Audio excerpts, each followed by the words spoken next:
Млада двойка се преместила в нова къща. На следващата сутрин, докато закусвали, младата жена видяла своята съседка да простира прането навън.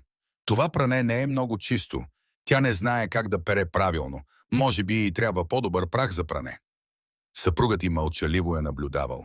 Всеки път, когато съседката простирала прането си, младата жена правила същите коментари. Един месец по-късно жената била изненадана да види, че прането на съседката е вече чисто и казала на съпруга си: «Виж, най-накрая се е научила да пере правилно. Чудя се кой я е научил». Съпругът отговорил: «Станах рано тази сутрин и изчистих нашите прозорци». Така е и в живота. Това, което виждаме, докато наблюдаваме другите, зависи от чистотата на прозореца, през който гледаме.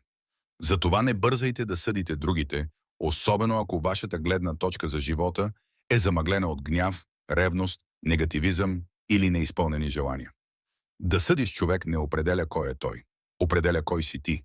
Ако не следваш истинския хъсъл, вероятно никога повече няма да ни видиш. Ако го правиш, тогава поздравления. Растеш всеки ден.